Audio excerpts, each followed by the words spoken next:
আপনারা জানেন যে ভোটার তালিকা এই কাজটা আমরা অনেকদিন ধরেই করছি এবং আমরা আপনাদেরকে জানিয়েছি যে আমরা 3টা ভোটার তালিকা এবার প্রকাশিত হবে এবং একটা হয়ে গেছে 2রা মার্চ। এখন আরেকটা যেটা হচ্ছে সেটা ত্রয়োদশ জাতীয় সংসদ নির্বাচনের রোডম্যাপ ঘোষণা করেছে নির্বাচন কমিশন। বৃহস্পতিবার দুপুরে আগারগাঁওয়ে নির্বাচন ভবনে এক সংবাদ সম্মেলনে নির্বাচন কমিশনের সিনিয়র সচিব আখতার আহমেদ এই রোডম্যাপ ঘোষণা করেন। এই সময় তিনি জানান, ত্রয়োদশ জাতীয় সংসদ নির্বাচনকে ঘিরে 24টি পরিকল্পনা নেওয়া হয়েছে।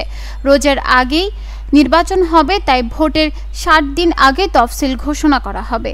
আখতার আহমেদ বলেন, আগামী সেপ্টেম্বরের শেষ সপ্তাহ থেকে রাজনৈতিক দল সহ অংশীজনদের সঙ্গে সংলাপ শুরু হবে, যা চলবে অক্টোবর পর্যন্ত।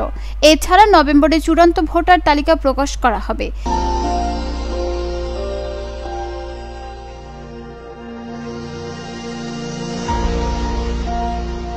এবার ভোটদানের সুযোগ পাবেন প্রবাসীরা। ভোট কেন্দ্র ঘিরে পরিকল্পনার কথা জানিয়ে তিনি বলেন, প্রতি বুথে 600 পুরুষ ও 500 নারী রাখার চিন্তা করছি। ভোট গ্রহণের 30 দিন আগে আমরা এই সংখ্যা প্রকাশ করব। এছাড়া সীমানা পুনর্নির্ধারণ নিয়ে শুনানি ইতোমধ্যে শেষ হয়েছে।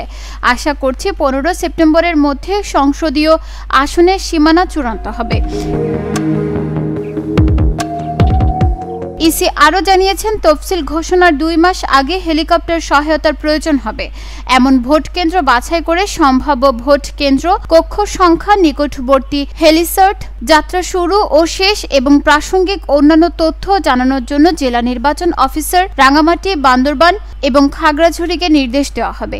এছাড়া তফসিল ঘোষণার 10 দিন আগে নিকটবর্তী টেক অফ ও ল্যান্ডিং স্টেশন নির্দিষ্ট করে সম্ভাব্য ভোট কেন্দ্র ও কক্ষ সংখ্যার ভিত্তিতে যাতায়াতের জন্য ভোট গ্রহণ কর্মকর্তা নির্ধারণ করে হেলিকপ্টার সহায়তা সংক্রান্ত প্রস্তাবনা প্রস্তুত করতে হবে।